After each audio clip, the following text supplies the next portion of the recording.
덕반응 채널 36 자유를 위해 싸우자. 신앙의 자유를 찾아 메이플라워를 타고 미국에 와서 아메리칸 드림을 실현한 위대한 자유민주주의 국가인 이 미국이 최악의 위기에 처했다.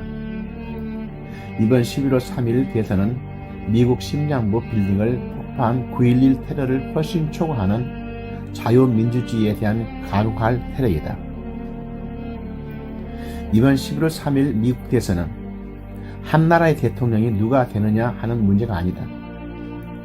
미국 국민 주권을 강탈하여 미국 자유민주주의를 파괴하고 미국의 교회를 불태우고 다이너마이트로 폭파하며 하나님께 대적하고 중공산 코로나 바이러스 테러로 수많은 인류를 희생시킨 시진핑 독재 중공과 같은 외세가 개입해 미국을 멸망시키려고 하는 미국에 대한 선전포고이자 반역이다. 적그리스도, 딥스테이트, 글로벌리스트, 부패 집단, 반미 친중 언론, 반미 친중 세력이 전 세계 독재 정권을 지원하고 홍콩, 타이완, 티벳, 위구르, 내몽골을 탄압하고 자유와 진실을 탄압하는 세계 최악의 시진핑 중공 독재 정권과 미국 민주당이 결탁한 미국 역사상 최악의 반란이다. 이번 부정선거로 나타났다.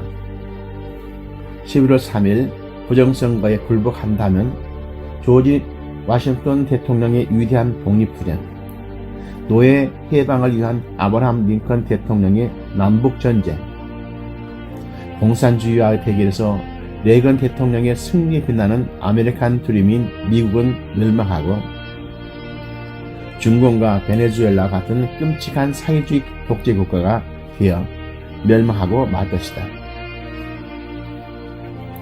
어쩌다가 미국이 이 지경이 되었는가? 미국의 위대한 민주주의와 정의가 어디로 가고 중공 같은 외세가 개입한 중공산 전자개표기, 중공산 도미니언 소프트웨어가 이미 68%나 선거 결과를 바꾸도록 조작 디자인한 대규모 부정선거, 그런 도미니언이 30개 주 개표에 사용된 엄청난 사기 부정선거, 실제 투표자 수보다 112만 표나 더 집계 되는 펜실베니아 주, 이미 사망한 자, 다른 주로 이사를 가버린 자, 유령 가공인물, 미국 시민 아닌 자, 주소가 틀린 자가 부지기수이고 실제 투표자와 유권자 등록자의 사인을 대조하는 선거인 명부 없이 서명 사인 대조를 하지 아니한 경합주에서 검표와 재검표,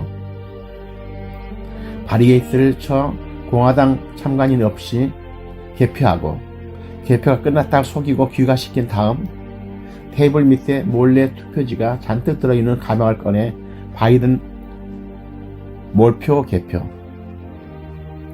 개표 새벽 시간에 경합주에서 갑자기 바이든 몰표, 미국의 중공 코로나 팬데믹을 유발시켜 우편투표 비중을 높여 우편투표 부정 투개표를 쉽게 한 사례, 이미 개표가 된 바이든 표 묶음을 계속 반복 개표한 사례, 우편투표지를 여러 차례 중복 발송해 중복 투표한 사례, 심지어 한 명이 투표지 2,000장에 동일하게 사인한 사례, 중공에서 미국 대선 우편투표 용지 500만 장을 인쇄, 대만을 통하여 카나다와 멕시코를 거쳐 미국 우편투표 대선에 사용된 사례, 그야말로 사기 부정선거 백화점을 방불케 하는 원천적인 대규모 부정선거가 공공연히 자행된 것이 명백함에도 불구하고 박스뉴스, 월스트리트 저널, 뉴욕타임스, CNN, NBC, ABC, 페이스북, 트위터 등 주류 언론이 부정선거를 비유하고 사법부가 부정선거 제소를 대부분 기각해 부정선거를 비유하고 있는 것은 이미 부정선거를 계획한 적그리스도, 딥스테이트, 글로벌리스트, 부패 집단, 반미 친중 세력, 시진핑 중공 독재, 미국 민주당이 그동안 치밀하게 미국 주류 언론, 선관위, 사법부가 부정선거를 비호화해 부정선거 저항 세력을 무효화해 왔다는 것을 이번에 확실히 보여준 것이다. 하나님께서는 이미 이 모든 것을 아시고 정치의 문외한이었던 트럼프를 준비시켰다가 2016년에 대통령으로 세워주셨다. 짧은 기간 동안에 중동 지역의 전쟁을 종식시키고 IS 세력을 전단까지 소탕하였고 이스라엘의 수건인 수도를 예루살렘으로 선포하고 미국 대사관을 예루살렘으로 옮겼고 미국 경제를 엄청 성장시켜서 잘 살게 하였고 2018년에 이미 오늘날 같은 사건이 발생할 것을 알고 외세가 개입하면 처벌하겠다는 행정명령을 내렸다. 그리고 이번 대선에서 역사상 가장 많은 7,500만 표를 얻어서 당당하게 대통령을 당선하게 한 것이다. 그러나 거짓과 부패한 무리들과 외세까지 개입하여 개표한 날 새벽 1시까지 엄청난 표차로 승리하여 대통령이 확정되는 그 순간 상상도 못한 각종 부정 개표를 실시하여 그 결과를 바꾸려고 하고 있다. 그러나 아무리 거짓과 대규모 사기 부정선거가 미국과 민주주의를 위험해도 부정선거에 정하는 강하고 담대한 트럼프 대통령, 트럼프 정부, 공화당, 트럼프 법률팀, 위대한 미국 국민, 보수 기독교인들이 대규모 사기 부정선거를 패배시킬 것이다. 이제 우리는 마음을 다하여 적그리스도, 딥스테이트, 글로벌리스트, 부패 집단, 반미 친중, 시진핑 중공 독재, 민주당이 개입한 대규모 사기 부정선거를 상대로 싸울 때이다. 오늘날 미국이 자유민주주의로 자리 잡게 된 것은 저절로 이루어진 것이 아니다. 대가를 치른 것이다.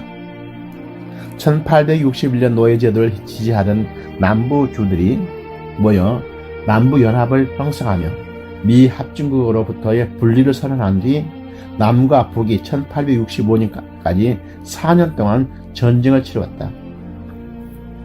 전쟁 결과는 남부연합군이 패했고 미국 전역에서 노예제도를 폐지한 중요한 계기가 되었다. 당시 미합중국은 16대 대통령의 공화당의 에버람 링컨이었다. 민주당은 노동자들의 편에 서 있기 때문에 남부주들은 민주당이 장악하고 있었고 그들은 노예제도를 찬성하고 있었다. 이 전쟁으로 무려 62만 명이 죽었고 무수한 민간인 사상자들이 생겼다. 이 숫자는 미군이 2차 세계대전과 한국전쟁, 월남전쟁 등 지금까지 치러진 각종 전투에서 사망한 숫자보다 배가 많은 숫자이다. 자유란 희생 없이 얻어진 것이 아니다. 링컨 대통령은 게티스버그에서 전몰 장병 국립묘지 헌정식에서 민주정부란 어떤 것인가를 정의하는 유명한 연설을 했다. 국민에 의한, 국민을 위한 정부가 이 땅에서 사라지지 않도록 전투에서 숨진 병사들 뿐만 아니라 싸우고 있는 살아있는 사람들에게도 바치는 것이라고 말했다. 링컨 대통령은 즉시에 남부주들을 미합중국으로 인정하고 남군의 로버트 리 장군이 항복 문서에 서명할 때 링컨 대통령은 리 장군의 유상을 생각해 허리에 차고 있던 보검은 물론 남군 장교들이 갖고 있던 말 등 개인용품은 모두 소유하도록 허락했다. 그리고 굶주린 남군 병사들을 위해 많은 식량을 제공하기도 했다. 미국은 한 나라가 되어야 하기 때문이다. 이번 대선에서 외세가 개입한 증거는 차고도 넘친다. 또한 각종 부정은 이루 말할 수도 없다는 것을 미국 국민들은 거의 다 알고 있다. 그러나 이를 잡기 위해 내전이 일어나면 안 된다. 하나님께서 트럼프 대통령에게 지혜와 용기를 주셔서 가장 작은 희생으로 미국에서 사회주의 공산주의에 물든 자들을 솎아낼 수 있도록 기도하여야 한다. 이것이 오늘날 이 땅에 살고 있는 모든 국민들이 예수를 믿고 하나님 섬기는 자들이 해야 할 의무이다. 하나님 아버지, 트럼프 대통령을 세워주신 하나님께 트럼프 대통령의 지혜와 용기를 주옵소서. 미국을 하나님 뜻 안에서 올바로 세울 수 있도록 인도해 주옵소서. 적그리스도 세력, 딥스테이트 세력에 빠진 자들을 숙청하게 하시고 자유민주주의가 세워지고 교회가 마음껏 하나님을 섬기며 선교하게 하옵소서. 아멘.